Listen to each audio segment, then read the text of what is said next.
James. I'd imagine most of you have invested in the share market, perhaps in newly listed companies through an initial public offering, and most, if not all of you, have superannuation balances that are invested in Australian stocks. The collapse of Dick Smith led to a company with a market capitalisation of $520 million being wiped from the stock market. This obviously impacted thousands of investors directly and thousands more through their superannuation holdings.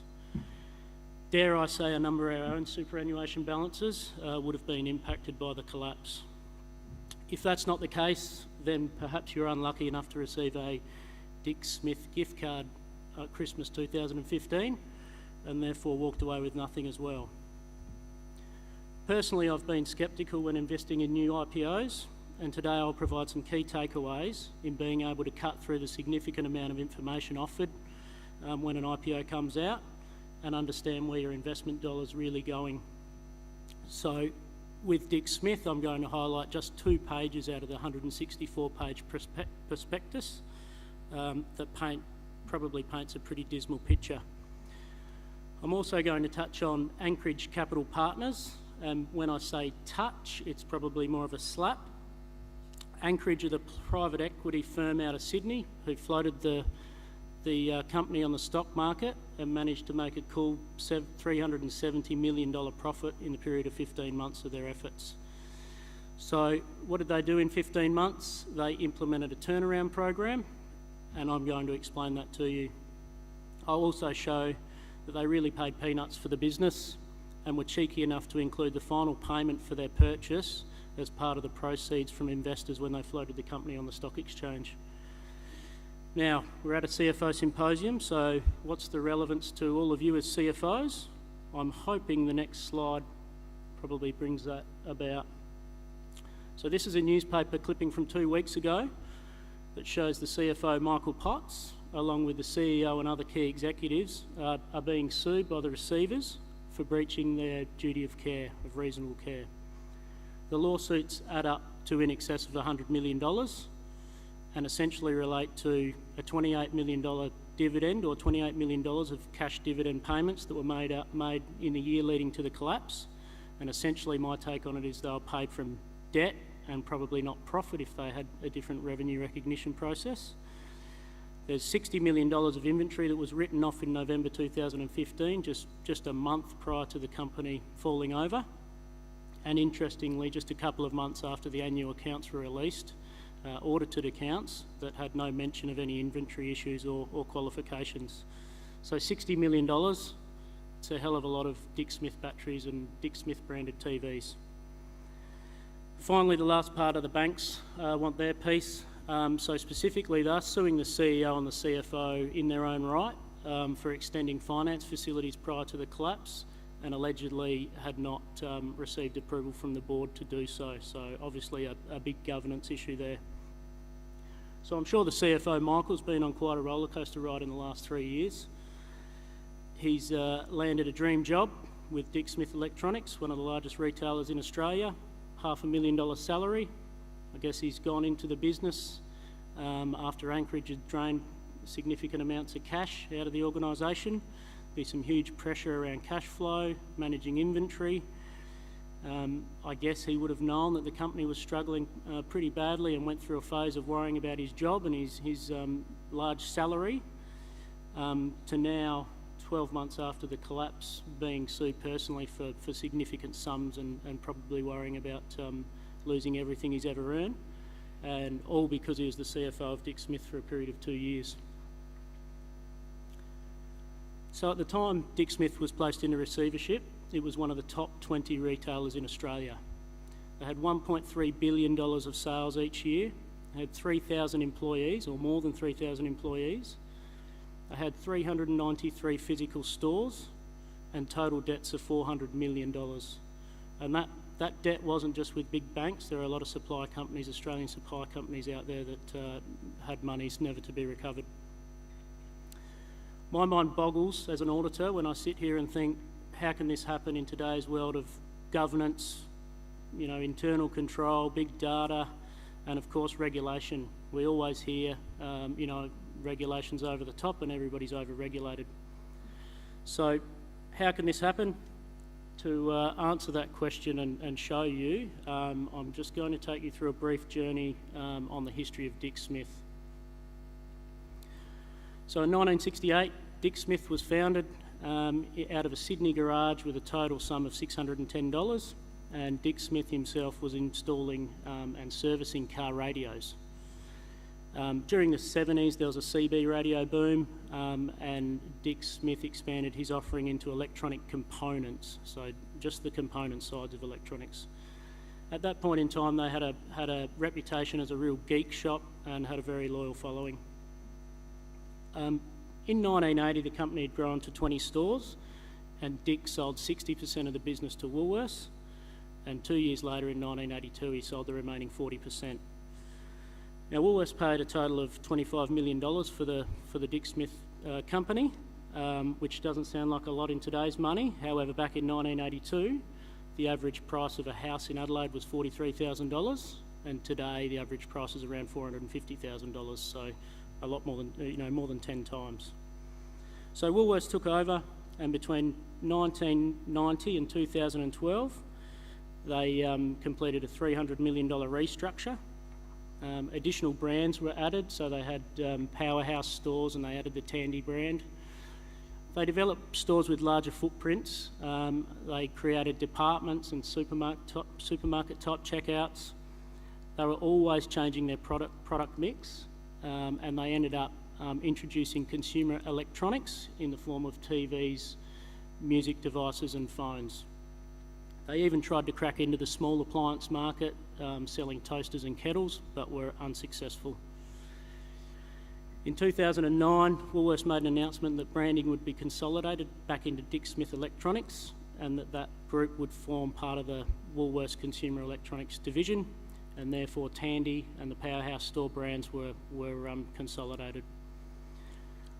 In January 2012, after nearly 30 years of owning the business, Woolworths announced that based on their $300 million restructure, they were closing 100 stores and selling the business. At that point in time, they had a turnover of $1 billion and they were making a $20 million profit, which Woolworths thought was unacceptable.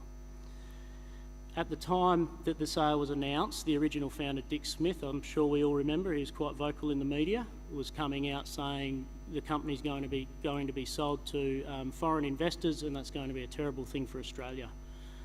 Obviously, hindsight's a good thing, but perhaps if some foreign investors had taken up the purchase, it would have ended up a lot better for mum and dad investors in Australia. So, come September 2012, Anchorage Capital came along and they acquired 100% of the business for $94 million. 15 months after they acquired the business, they floated on the ASX, raising $344.5 million. And that was for an 80% stake in the business, so Anchorage still retained 20% holdings in that organisation after the float. Shortly after, so September 2014, Anchorage sold out completely and received an additional $105 million for selling their last 20% share in the business. So all up, by my calculations, they made a $370 million profit in a period of 15 months. So just to say that again, $370 million in 15 months, which is roughly $25 million a month for their involvement in Dick Smith Electronics. 16 months after Anchorage had completely sold out their last 20% of the business, the company was placed into administration. So how does this happen? Firstly, we're going to look at Anchorage Capital Partners, and I want you all to take some time just to read this statement, which is on their website. And just out of interest, on their website they still have a big page profile on the successful Dick Smith acquisition and sales story to this day, still sitting on their website. So what I want to focus on essentially is having a look at their unique combination of capital, operational expertise and change disciplines.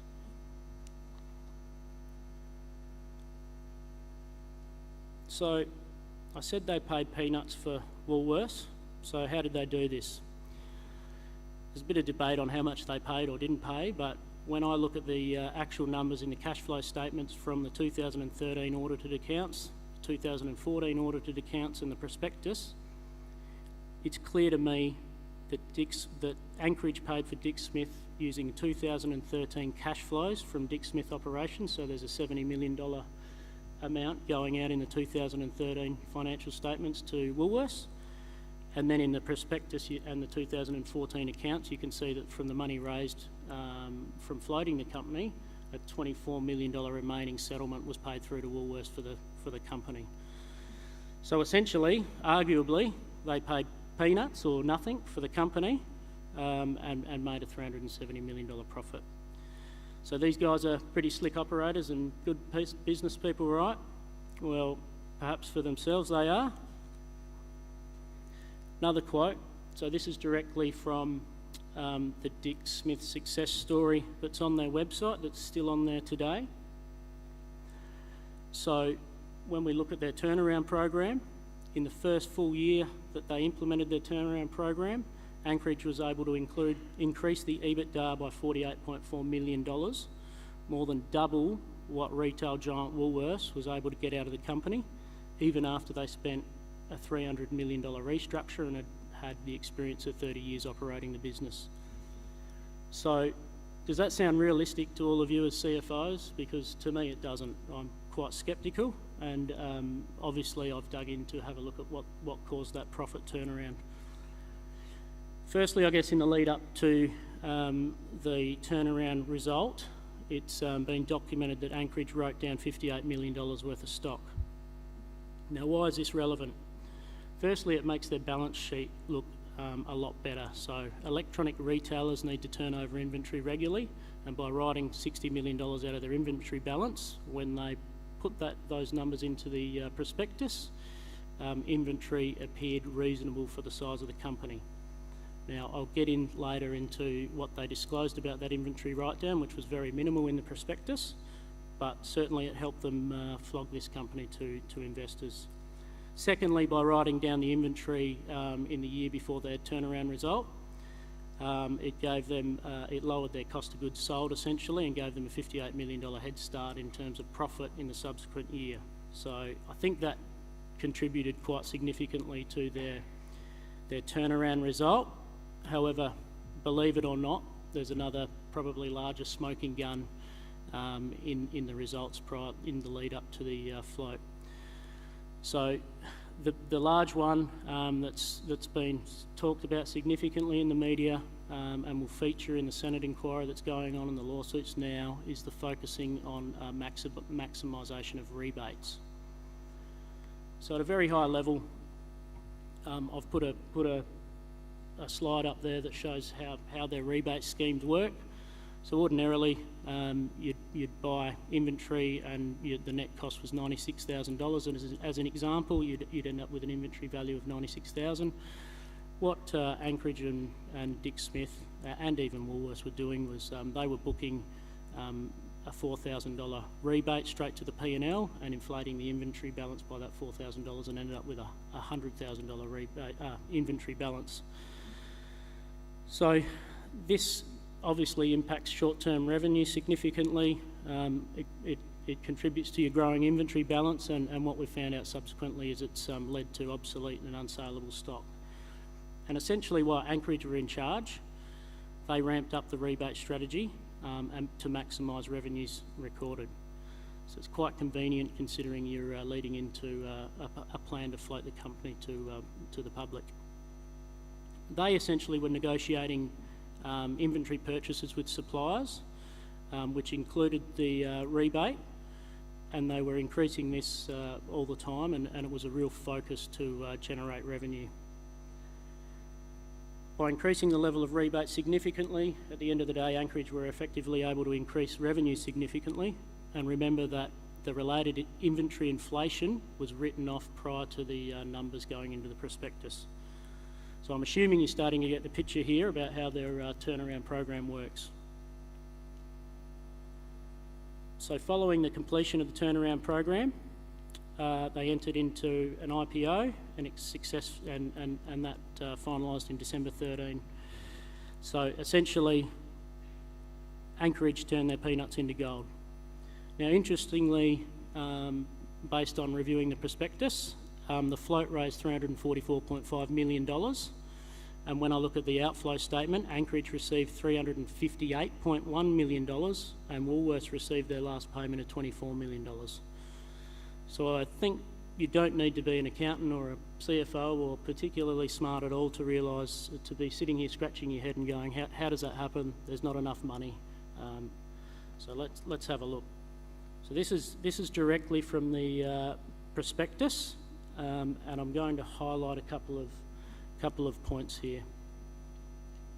So you can see on the left-hand side is the funds coming into the organisation based on the float, and what they've included. So they've included $344.5 million. They've also included statutory cash on hand within the business at the time, which was $44 million, and they've also included a brand new debt facility of $27.5 million as funds available to settle the deal. So you can see on the right-hand side where the funds had actually moved to, that out of the $440 million of funds, 358 was paid to Anchorage to settle the deal. And remember, this was for 80% of the business, not for 100% of the business. They retained 20%. And that $24 million was paid to Woolworths to settle the deal that Anchorage had done with them some time ago. So I'm not sure whether your faith in the IPO process is dwindling, but having said that, that one page out of the 164 shows exactly where the funds were going. What about the disclosure of the inventory write-down? Did it get a mention in the prospectus and in the historical data that was shown? So again, this is the only paragraph out of the 164 pages that alludes to the fact that there may have been some write-down. So essentially they're saying the historical data was unaudited and excludes certain items such as impairment, and that was accounted for either in the acquisition balance sheet or impairment loss recorded by the previous owner, so Anchorage Capital. So I would have thought a $60 million write-down would be prudent to include in a prospectus, especially when it can impact future profitability so significantly. So has the prospectus process failed? Again, this is the only other page I'm going to pull out of the prospectus and talk about, the pro forma balance sheet. So this is a mandatory statement that goes into all prospectus documents and shows essentially what the balance sheet looked like prior to the float and what it looks like post-float, and essentially shows what the new entity will be doing with the money that it raises. So again, if I highlight this statement that was in amongst the 164 pages, you can see that for $344.5 million raised, you get to invest in a company that immediately after the float occurs reduces their cash balance by $33.5 million, increases its debt position from nil to $26.5 million, and has an overall decrease in equity of $40 million. So if you seen that sort of picture and were looking at buying a business, I'd ask you, would you pay $344.5 million for a company that had net assets of $116.5 million after you paid for it? I dare say that none of us would. So then we get down to 2014, Anchorage sell down their remaining 20% stake and they receive $105 million for doing so. So the wash up of all of this, Anchorage paid, and let's be clear, when I talk about paid, they paid with Dick Smith cash reserves and investor funds through the float, $94 million for Dick Smith in December 2012. They completed their turnaround program, which in my view was making some questionable inventory impairment decisions and rebate decisions that inflated profits during the year. They floated it successfully 15 months after purchasing the business and managed to pocket $358 million. It's $358 million for themselves for an 80% stake in the business, and then 9 months later sold their remaining 20% for $105 million. So you can see up there, even including the purchase price they didn't really pay for, they made a profit of $369 million. in the space of 2 short years. So obviously their unique combination of strategies worked very well for the partners of Anchorage Capital, but how did this play out for the new shareholders of the company? So what happened subsequent to the float? A couple of key things that I'm going to highlight. So you can see that sales remain consistent from, so 13 was Woolworths Days, 14 was Anchorage, and 15's the listed entity. So you can see revenue stayed around the $1.3 billion and gross margin stayed consistent. Cash balance remained considerably low for the size of the organisation, and I guess cash flow from operations shows that they became more and more unprofitable, and to the point in the last year in June 15 where they actually made no money and made a loss on operations. They were on a growth path subsequent to the IPO, and they opened 15 to 20 stores annually. They increased their debt to $70 million, remembering that it was nil in 2013. And before the collapse, they'd arranged for syndicated banking facilities up to $135 million that were fully drawn. Over the space in time, inventories increased by $125 million, or 75% from pre-float days, and creditors increased from $129 to $228 million. Interesting, dividends continued to be paid. So $52 million of dividend were paid relating to the June 2015 financial year to shareholders, with $16.5 million being paid out in September 2015, just months prior to the collapse.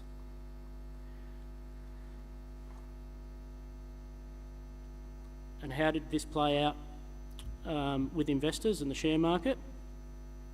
So on the 18th of August, the financial statements, unqualified audit report, was released to the market, and the share price began to fall. So it reduced from $2 to $1.60, and substantial shareholders began to sell out of the stock. AGM was held around late October, and once the results were released to the market, the share price sharply fell to 69 cents. Then come 30 November, and a non-cash adjustment was announced, and it related to the inventory write-down of $60 million. The share price fell sharply again to 36 cents. I'm sure you all remember leading into Christmas that year, Dick Smith went crazy trying to move inventory. They announced that they were going to discount everything in the store by 70% and heavily discounted their gift cards, which essentially is receiving cash now and giving cash away in the future. That created a $20 million liability to consumers. On the 4th of January 2016, Dick Smith went into voluntary administration and shares were suspended on the ASX. At that point in time, they had debts of $400 million, as I mentioned earlier, and that included the $20 million liability to consumers. This led to the shutdown of 393 stores, and more than 3,000 people were out of work. So let's put aside Anchorage Capital for a minute and their huge profits that they made out of their unique turnaround program, and look at what went wrong post-float, because there are still some big issues to make that company go under. So what's come to light is quite simple in explaining how the company continued to make consistent revenues and margins, however, fail so spectacularly. In my view, it boiled down to an inventory purchasing and debt issue. So when the new CEO and CFO began work with Dick Smith following the float, which was around the same time they had new CEO and CFO, they implemented a strategy to further increase the rebates. And they aimed at 7% across the business, and in that sort of retailing environment, the typical rebate would be 3%.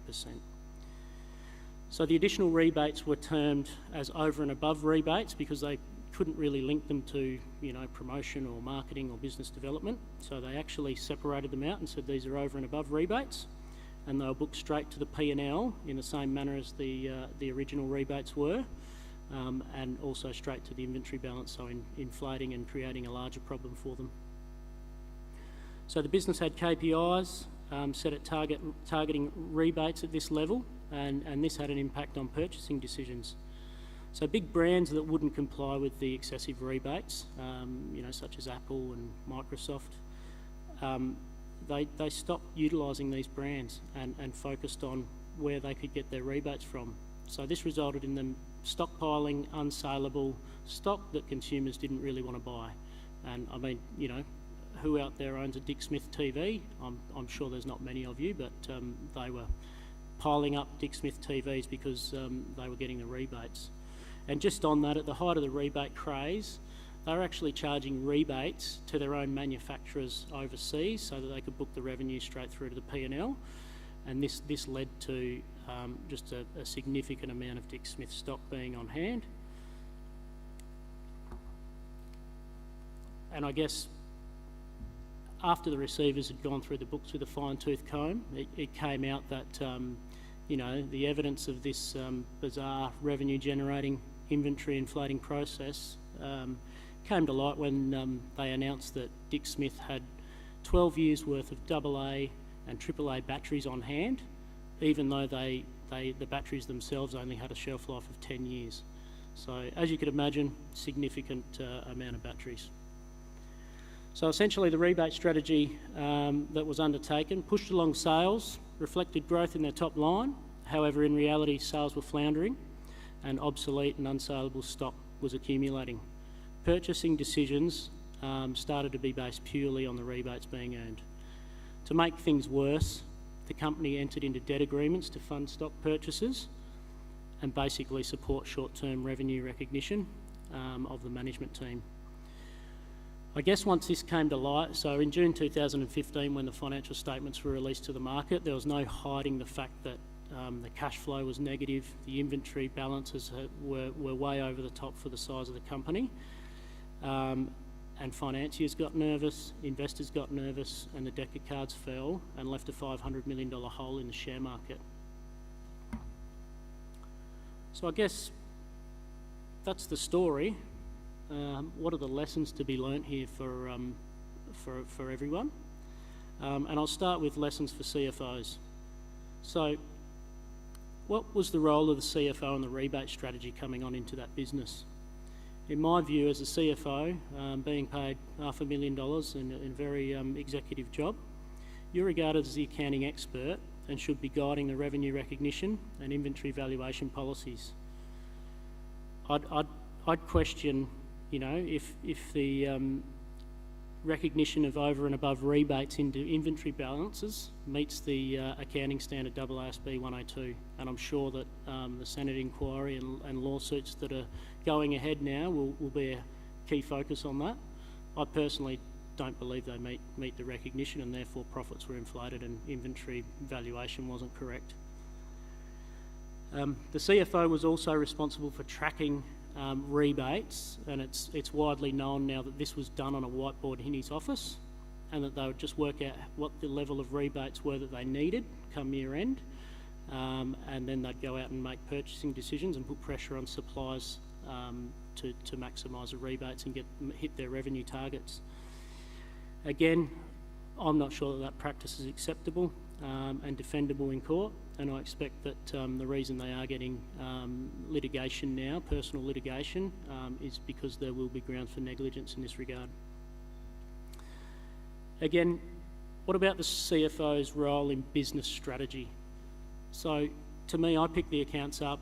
I don't even need a complex system to identify that inventory turnover went from 68 days prior to the float to 110 days post-float. So especially in consumer electronics, it's a huge sign that your inventory's not turning over, it's unsaleable and it's obsolete.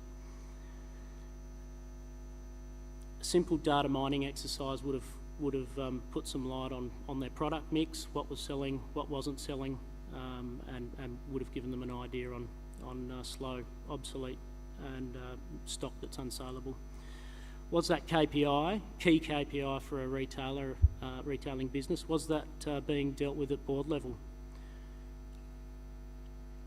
Again, when we're talking business strategy, what role did the CFO have in agreeing to the 70% reduction at Christmas time, just a couple of weeks before the company fell over, and the deep discounts on gift cards, which again essentially is giving away cash for free and creating a $20 million short-term liability to consumers. You know, did they forecast this cash impact? Given cash flow would have been a significant issue for them, and were they aware that it was going to raise a $20 million liability? Again, I wouldn't like to be the CFO coming up in the court cases. He's already been grilled this year to work out whether they have got a lawsuit against them, and obviously they have, so Michael's going to be under a bit of pressure going forward. And I guess just from a personal perspective, at what point as a CFO do you have the guts to move out of a highly paid, prestigious job? There's evidence that the CFO raised some concerns late in 2015 that the company was over-reliant on the over and above rebates for revenue generation, and there was an inventory issue. So if he wasn't listened to, and your professional reputation's on the line, you know, maybe it is time to walk away. Most certainly in this case. So, you know, you'll lose your large salary, but, you know, looking at Michael's career since the collapse, he's been looking for opportunities ever since on his LinkedIn profile, and I'd imagine now quite concerned with bankruptcy and losing everything he's worked for throughout his whole career. And I guess finally for you guys out there as CFOs, concentrate on key risks and balances. What would you think if I told you that subsequent to the collapse, that it was noted that in the final year that Dick Smith traded, that only 67 stock takes were conducted out of the 393 stores? So, as a CFO, would you find this an acceptable practice, given that, you know, you're operating in an industry with known issues and obsolescence and turnover issues? It's your largest asset.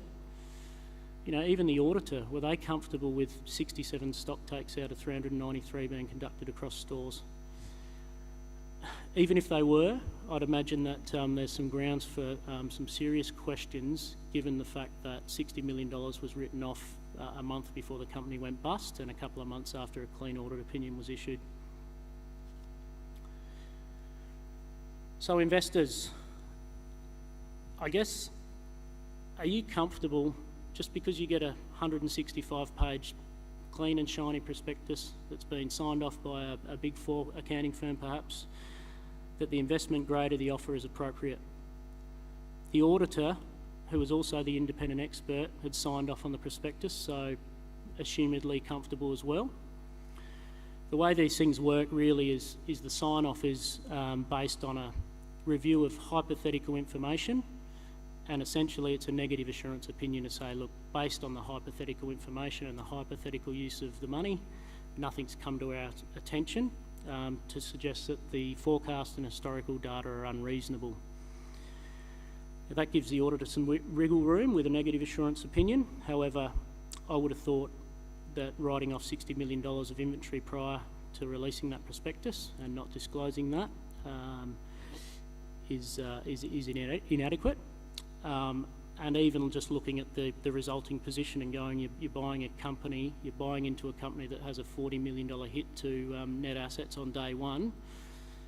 You know, how appropriate is that when you're raising $344.5 million of funds? So it'll be interesting to see how the Senate inquiry plays out in that regard. So I guess, you know, you're all nervous about IPO and investing and private equity groups now. Rest assured, a number of large institutional and sophisticated investors got burnt on this stock, and dare I say again, our superannuation balances would have been impacted. I've pointed out a couple of pages in the prospectus though that made it pretty clear that you know, you should have been, everybody should have been questioning the rationale of what was happening with the funds post-float.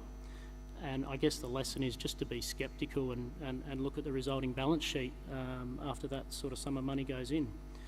And I guess the final thing for investors is we all value stocks to a certain degree based on the dividends earned. So, you know, Dick Smith continued to pay dividends right up until a few months before they fell over. But what I would say is they were paying it out of debt. There was no operational cash flow. So just be aware of of the operational cash flow and the cash flow statement of any company you're investing in, and making sure that dividends are paid out of cash and profits, and arguably the profits weren't there for the dividends to be paid out, and I would imagine that's why the receiver's now going the executive management team about making those payments. And finally, so for business. So I guess quite simply, focus on the elephant in the room. Inventory obsolescence is a risk for all retailers, especially electronic retailers. You know, would you say your key risks are addressed if you're only completing 67 stock takes every year out of 393 stores? I wouldn't have thought so. And likewise, you know, to not have systems and processes in place to identify inventory turnover and obsolescence, in my view, would be unacceptable. From a governance perspective, so the banks are bringing legal action against the CEO and CFO, and the directors are saying we weren't aware of the additional funds raised. You know, why as a director weren't you aware of that? You know, did you miss it in the management accounts going forward, the continued debt increase? Did you miss the fact that cash flows were negative and you needed more funding? I don't buy that, and there should be some controls in place around governance and approval of that type of issue. And I guess in the same vein as walking away as a CFO that we talked about, you know, if you're working in a company and you're supplying other companies, at what time do you cut supply off? So just be aware of the danger signs. Dick Smith were pushing out credit terms. They were continually asking for greater upfront payments. It's documented that in the couple of weeks leading up to 30 June of 2015, they were ringing suppliers up, their large suppliers, and saying, you need to give us $2 million or we're not stocking your products. So to me, that'd be a massive red flag, you know, pushing credit terms out. So what do your own credit policies state about supply? And do you stick to them religiously? Some larger suppliers got out before the collapse who weren't willing to deal with Dick Smith, but obviously a significant number did not. So I'm going to leave you with this quote, which is from Dick Smith very recently, so in February 16. When I owned Dick Smith, it was a company selling electronic components. I've never been involved in consumer electronics. I don't know how anyone could make out of it. I'm incredibly angry about the utter dishonesty of Anchorage Capital, and I hope ASIC and the Senate inquiry do something about them. So I hope you've enjoyed that and got something out of it, and happy to answer any questions, James, if anybody has any. Super, thank you very much indeed. Enjoyed it. Maybe that's not the right word, hearing a story like that, but as a journalist rather than an accounting expert, how on earth have they got away with this, and what do you think is going to come out in the wash? Look, the disappointing thing, I think, is that I don't believe Anchorage Capital have probably done anything illegal under our current laws. So even though they put arguably, so I know I've said $370 million of profit, but if they really didn't pay too much for the business, they've pocketed $450 million and investors lost $500 million out of the stock market. So they're the ones that have received mum and dad's money out of their pockets. But if you go back to the prospectus, and I guess during the year I've read the legal documents, they were quizzed in court, and they basically point straight back to their auditor and say, well, we paid for an audit, we paid for an audit of the prospectus, we paid for the independent expert's report, we've disclosed what we were doing with the money, we disclosed we were paying it back to Woolworths. So technically, I think they're going to move along with life with heavier pockets. But I'm not so sure about the CEO and the CFO and the executives that were involved leading up to the collapse. I would have thought it was quite clear in June 2015 that it's always hard to prove insolvency, but I would have thought there's some grounds to prove that, and they may be in some serious trouble. And just one question before we take one there. How many other companies potentially are doing something similar right now? Yeah, so it's an interesting question. I don't really know. I know that the big, so with the rebate strategies, I guess I expect that some form of marketing rebate going through to your profit has been an accepted practice amongst some big retailers for some time. So Woolworths, I think Target were in trouble or getting queried recently about it. So that is somewhat defendable, but the over and above rebates clearly not defendable, and I'm not sure whether there are any other companies pursuing that strategy, but that was a strategy pursued by the newly formed executive team once the company was listed. So, yeah. Thank you. Richard. Jill Noble from Nova Systems. You haven't said much about the role of the auditor and what scrutiny they're going to come under as a result of this. Yep. Well, I think the auditor has a lot to answer for. As I said, it's one thing for me to sit here and say, well, the CFO should be across inventory turnover and obsolescence and all the rest of it, but as an auditor, I know that we focus on key risks, and to not have a feel and a grasp of how obsolete some of that stock was. I mean, at a simple basic level, we look at inventory turnover on every line of stock every year. There would have been some significant items that just weren't moving, and that should have certainly been picked up. I would imagine that there's going to be some ramifications for the auditor, absolutely. And I wouldn't have thought they'll get away scot-free, notwithstanding that, you know, in the prospectus, as I said, it's a negative assurance opinion, so they're really not giving an opinion. I think it'll be more the sign-off of the June 2015 accounts, negative cash flow, huge inventory balance, and then, you know, essentially a month after the opinion, a clean opinion was released, they write off $60 million of stock and the company falls over straight away. I would have thought that, you know, how can there not be questions asked and somebody facing the axe for that? Thank you. Question at the back. Grant, Jerry Corson here from Kane Lawyers. I'm interested in your view. The prospectuses these days are very detailed, lots of mandated information. You're a smart guy and picked holes in it. A lot of institutional investors have the smarts to pick holes in it and still invested. Have we just got our disclosure regime completely wrong, such that it's too complex and stuff gets lost in the detail? Yep, I believe that. So 164 pages. I would have thought that a lot of investors wouldn't have even read the prospectus in detail. They would have went, Dick Smith, it's a great brand. I've got one in the mall up from me. I've got some good gear in there. They're a company that's been around since the 60s. I would have thought there was a lot of impulse purchasing just based on that. As I said, I've only pulled 2 key pages out of 164 to show you, and they're probably the 2 pages I'd look at. You really can't lie in cash flow statements, and you can't lie where you're going to use the funds. I think disclosure around historical information and being able to put a paragraph in and say the historical information's unaudited, and we've excluded items such as impairment, I think that's wrong, and I think our disclosure resume needs to change significantly around that, and less about the words and more about explaining exactly what's going on and how the business has tracked through time. It's pretty evident to me that it was a failing company when Anchorage floated it and made all their money. Grant, thank you so much for sharing that story with us. Not necessarily a happy ending, but a good story. Grant, please show your appreciation. Thank you.